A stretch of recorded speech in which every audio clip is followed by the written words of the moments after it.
Climate change has found another way to screw the poor. Welcome to the Shakaama Live Show with your host, Shakaama.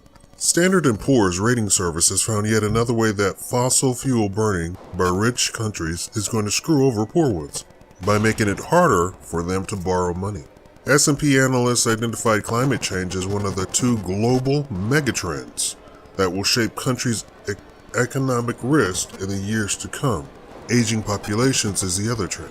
In a new report, the analysts said climate change would hurt nations' creditworthiness, with poor countries the worst affected. The American financial services company considered how vulnerable 116 countries are to sea level rise, assessed the role of agriculture in each of their economies, and factors in the results of a climate vulnerability index produced by Notre Dame University. The analysts found that the credit ratings of Vietnam, Bangladesh, Senegal, Mozambique, Fiji, the Philippines, Nigeria, Cameroon, Papua New Guinea, and Indonesia were the most vulnerable to the worsening whims of the weather. Not exactly a group of G7 candidates, right?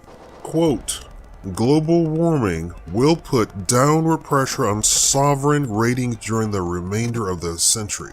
S&P analysts led by Moritz Kramer in the Frankfurt wrote, the degree to which individual countries and societies are going to be affected by warming and changing weather patterns depends largely on actions undertaken by other, often faraway societies. Changing rainfall patterns could affect agricultural yields, and altered weather could spread disease and pests, hitting productivity, they said.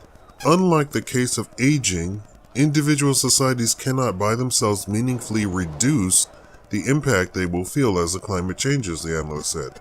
A society may choose to reduce its carbon emission unilaterally to reduce the risk of the potential consequences of global warming, but due to the global character, most of the benefits of the society's sacrifice will accrue to other nations.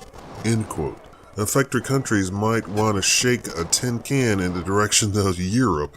The nations whose economies were deemed least vulnerable to climate change were Luxembourg, Switzerland, and Austria. What do you think about this? Is this climate thing slowly coming into view that it's all an utter hoax? I've already done many videos showing you how inane the entire thing is. Thank you for watching the Shakaama Live Show.